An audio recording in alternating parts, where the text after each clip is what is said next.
ശരിക്കും ശ്രദ്ധിക്കാം. പണ്ടുകാലത്ത് പലപ്പോഴും നമ്മുടെ ഇടവഴികളിലൂടെ നടന്നു പോകുമ്പോ രാത്രി വീടുകളിൽ നിന്ന് ശബ്ദം ഇങ്ങനെ കേൾക്കും. ശബ്ദം കേട്ടാ വീടേതാ തിരിച്ചറിയില്ല. അപ്പതാ ഒരു വീട്ടിൽ നിന്ന് മൊഹിദ്ദീൻ ശൈഖേ രക്ഷിക്കണേ എന്ന് പറയുമ്പോ ഇടവഴിയിലൂടെ നടന്ന മനുഷ്യൻ മനസ്സിലാക്കുന്ന ഒരു മുസ്ലിമിന്റെ വീടാണ്. തൊട്ടപ്പുറത്തുനിന്നാരെങ്കിലും ദൈവമേ രക്ഷിക്കണേ എന്ന് പറഞ്ഞാൽ ഉടനെ മനുഷ്യൻ മനസ്സിലാക്കുന്നത് കാഫിറിന്റെ വീടാണ്. എന്തൊരു വൈരുദ്ധ്യമാണ്! യഥാർത്ഥത്തിൽ ദൈവമേ രക്ഷിക്കണേ എന്ന് പറഞ്ഞ ബാലേട്ടനാണ് യഥാർത്ഥ മുസ്ലിം. മൊയ്തീൻ ശൈഖേ രക്ഷിക്കണേ എന്ന് പറഞ്ഞവനാണ് കാഫിർ. കാരണം എന്താ? ദൈവമേ രക്ഷിക്കണേ എന്നത് പ്രാർത്ഥനയാണ്, അത് ദൈവത്തോടാണ്, ഇടയാളന്മാരില്ലാത്തതാണ്. അള്ളാഹുവിന് നമ്മൾ മലയാളത്തിൽ കൊടുക്കുന്ന പരിഭാഷയാണ്. അപ്പൊ ആ പ്രാർത്ഥന ദൈവത്തോടാണ്. നേരെ മറിച്ച് മൊഹിദ്ദീൻ ശൈഖ് ദൈവത്തിന്റെ ഒരു കേവലം അടിമയാണ്, കേവലം അതീവ ദുർബലനായ അടിമയാണ്. ആ സഹോദരന്മാരെ, പണ്ട് കാലത്ത് ശരിക്കും കേട്ടപ്പോ നിങ്ങൾ ശരിക്കും കേട്ടില്ലേ? പണ്ട് കാലത്ത് നമ്മൾ ഇടവഴിയിലൂടെ നടന്നു പോകുമ്പോ ദൈവമേ രക്ഷിക്കണേ എന്നൊരു വീട്ടിൽ നിന്ന് കേൾക്കാം. അപ്പൊ നമ്മൾ മനസ്സിലാക്കും അത് ഹിന്ദുവിന്റെ വീടാണ്. കാരണം മുസ്ലിങ്ങൾ അള്ളാഹുവേ എന്നാണ് പറയല്. അപ്പോ ദൈവമേ രക്ഷിക്കണേ എന്ന് പറയുമ്പോ അത് കാഫിറിന്റെ വീടാണെന്ന് നമ്മൾ പറയും. എന്നാലോ ചില വീടുകളിൽ നിന്ന് കേൾക്കും മൊഹിയുദ്ദീൻ ശൈഖേ രക്ഷിക്കണേ, അത് മുസ്ലിമിന്റെ വീടാണ് എന്ന് നമ്മൾ പറയും. കാരണം മഹാന്മാരോട് സഹായം ചോദിക്കൽ മുസ്ലിമീങ്ങളുടെ സ്വഭാവത്തിൽപ്പെട്ടതാണ്. അള്ളാഹുവിനോട് ദുആ ചെയ്യും, മഹാന്മാരോട് അള്ളാഹുവിൽ നിന്ന് സഹായം കിട്ടാൻ അവരോട് സഹായം ചോദിക്കുകയും ചെയ്യും. അതുകൊണ്ട് അത് മുസ്ലിമീങ്ങളുടെ വീടാണെന്ന് മനസ്സിലാക്കും. എന്നിട്ട് മൂപ്പര് പറയുന്നു, യഥാർത്ഥത്തിൽ ദൈവമേ രക്ഷിക്കണേ എന്ന് പറഞ്ഞ ബാലേട്ടനാണ് യഥാർത്ഥ മുസ്ലിം. ഇതാണ് ഞാൻ ചോദിച്ചത്. മുമ്പ് സക്കരിയ സ്വലാഹി സംവാദത്തിൽ പറഞ്ഞത് നിങ്ങൾ മറന്നോ?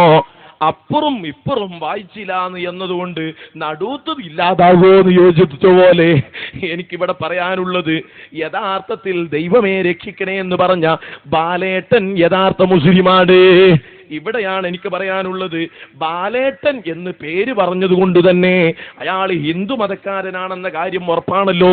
അയാൾ ദൈവമേ രക്ഷിക്കണേ എന്ന് പറയുമ്പോ മുസ്ലിമാണൊന്നുമല്ല പറഞ്ഞത്, യഥാർത്ഥ മുസ്ലിമാണ് എന്നാ പറഞ്ഞത്. ഇവിടെയാണ് എന്റെ ചോദ്യം. അതല്ലേ മൗലവി പറയുന്നതും അബദ്ധാണ് എന്ന് പ്രവർത്തകർക്ക് തോന്നിയത്? മറുപടി പറയാതെ അവര് രക്ഷപ്പെട്ടത്, ഒരു നിഷ്പക്ഷമായി പറയാൻ ഒരാളെ കൂട്ടുപിടിച്ചത്. എന്റെ പ്രിയപ്പെട്ട സഹോദരന്മാർ ചിന്തിക്കണം. ഒരാൾ ഇസ്ലാമിലേക്ക് വരുന്നതിന്റെ മാനദണ്ഡം ദൈവമേ രക്ഷിക്കണേ എന്ന് പറയലാണോ അല്ലേ? മുജാഹിദ് പറയുന്നു ദൈവമേ രക്ഷിക്കണേ എന്ന് ബാലേട്ടൻ പറഞ്ഞാൽ യഥാർത്ഥ മുസ്ലിമാണ്. അള്ളാന്റെ റസൂല് പറയുന്നു അങ്ങനെ പറഞ്ഞാ പോരാ. അങ്ങനെയാണെങ്കിൽ ലോകത്തുള്ള എല്ലാ മതക്കാരും മുസ്ലിമീങ്ങളാന്ന് പറയണ്ടേ? അതല്ലേ ഞാൻ നേരത്തെ വിശദീകരിക്കുമ്പോ പറഞ്ഞത്. എല്ലാ മതക്കാരും എപ്പോഴെങ്കിലും ദൈവമേ രക്ഷിക്കണേ എന്ന് പറയുന്നവരല്ലേ? അതുകൊണ്ട് എല്ലാ മതക്കാരും മുസ്ലിമീങ്ങളാന്ന് പറയാൻ പറ്റുമോ? അത് പറഞ്ഞാൽ മറ്റു മതക്കാരത് അംഗീകരിക്കുമോ? അത് മുസ്ലിമീങ്ങളുടെ ആദർശമാണോ? അള്ളാന്റെ റസൂല് പറയുന്ന അങ്ങനെയല്ല. ജിബ്രീൽ അലൈഹിസ്സലാത്തു വസ്സലാം റസൂലുള്ളാന്റെ സമീപത്ത് വന്ന് ഇമാം ബുഖാരി ഉദ്ധരിക്കുന്ന ഹദീസാണ്, അഖ്ബിർനി അനിൽ ഇസ്ലാം, ഇസ്ലാമിനെ കുറിച്ച് തങ്ങൾ എനിക്ക് പറഞ്ഞു തരണം. ആ സമയത്ത് നബി സല്ലല്ലാഹു അലൈഹി വസല്ലം തങ്ങൾ പറയുന്നത്, അൻതശ്ഹദ അല്ലാ ഇലാഹ ഇല്ലല്ലാഹു വ അന്ന മുഹമ്മദർ റസൂലുള്ളാഹ്. ദൈവമേ രക്ഷിക്കണേ എന്ന് പറയലാണെന്നല്ല റസൂലുള്ള പറഞ്ഞത്. പിന്നെയോ അല്ലാഹുവല്ലാതെ ആരാധനക്ക് അർഹനായി ഒരാളും തന്നെ ഇല്ലെന്നും അല്ലാഹുവിന്റെ മുഹമ്മദ് നബി സല്ലല്ലാഹു അലൈഹി വസല്ലം അല്ലാഹുവിന്റെ റസൂലാണെന്നും മനസ്സിലുറപ്പിച്ച് സാക്ഷ്യം വഹിക്കുന്നു.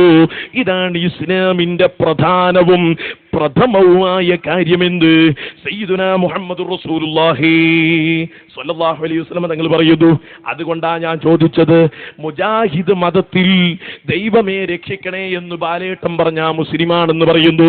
സുന്നികൾ അള്ളാഹുവിന്റെ റസൂലിനെ അംഗീകരിക്കുന്നത് കൊണ്ട് ലാ ഇലാഹ ഇല്ലല്ലാഹ് മുഹമ്മദ് റസൂലുള്ളാഹി എന്ന് മനസ്സിലുറപ്പിച്ച് പ്രഖ്യാപിച്ചാലേ മുസ്ലിമാകൂ എന്ന് റസൂലുള്ള പറയുന്നതും അത് പിൻപറ്റുന്ന സുന്നികളും പറയുന്നത്.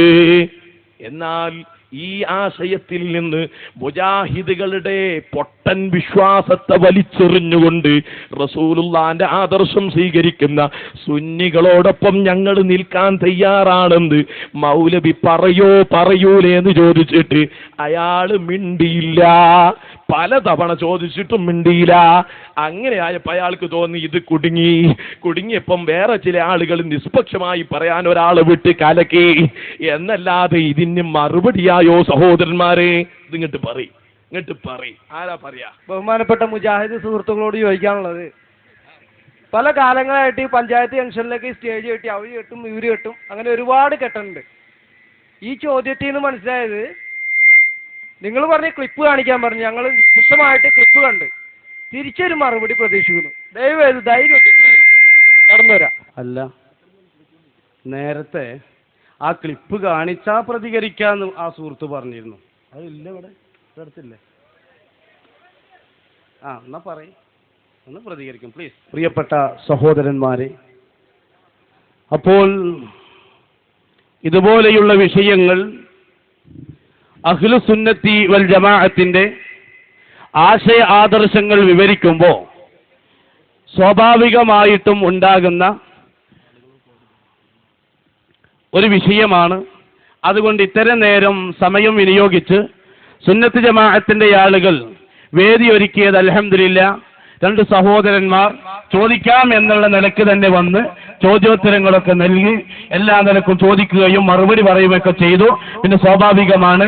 അതുകൊണ്ട് എൻ്റെ പ്രിയപ്പെട്ടവരെ, ഇത്തരം വേദികളൊക്കെ സംശയ നിവാരണത്തിന് ഇത്തരം വേദികളൊക്കെ ഒരുക്കുക എന്നുള്ളത് അഹ്ലുസുന്നത്തി വൽ ജമാഅത്തിന്റെ ആളുകളുടെ മാത്രം കുത്തകയാണ് എന്ന് മാത്രം ഈ സമയത്ത് നിർത്തിക്കൊണ്ട്, പ്രിയപ്പെട്ട ദൂരെ നിൽക്കുന്ന ആളുകളൊക്കെ ഒരു 10 മിനിറ്റ് ഒന്ന് ഇങ്ങോട്ട് അടുത്ത് വരിക.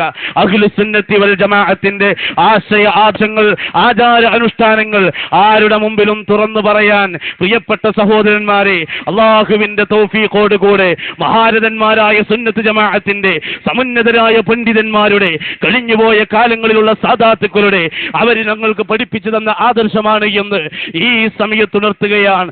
അർഹമുർ-റാഹിമീനായ റബ്ബിന്റെ ദീന് ഇൻഷാ അല്ലാഹ് ശരീരത്തിൽ റൂഹുള്ള കാലത്തോളം പറയുക തന്നെ ചെയ്യും. അള്ളാഹു നമുക്കതിന് ശക്തി നൽകുമാറാവട്ടെ എന്ന് ഈ സമയത്ത് ഉണർത്തുന്നതോടൊപ്പം പ്രിയപ്പെട്ട സുഹൃത്തുക്കളോട്, എന്റെ മറുപക്ഷത്തിരിക്കുന്ന സുഹൃത്തുക്കളോട് ഈ സമയത്ത് ഉണർത്താനുള്ളത്, ഇതുപോലെ ഒരു ഓപ്പൺ വേദി പാവപ്പെട്ട സുന്നത്ത് ജമാഅത്തിന്റെ പണ്ഡിതന്മാരുടെ ഈ ശൈലിയിലുള്ള ഒരു മുഖാമുഖം നടത്താൻ, അതുപോലെ മറുപടി പറയാൻ കഴിയുന്ന മറുപക്ഷികൾക്കോ അവരുടെ പണ്ഡിത സംഘടനക്കോ ഇതുപോലൊരു വേദി ഒരുക്കാൻ ആണത്വമുണ്ടോ, ആർജവമുണ്ടോ എന്ന് ഈ സമയത്ത് ചോദിച്ചുകൊണ്ട് റബ്ബ് തആല ഈ സംരംഭത്തിന് എല്ലാവരും ബറക്കത്ത് നൽകുമാറാകട്ടെ.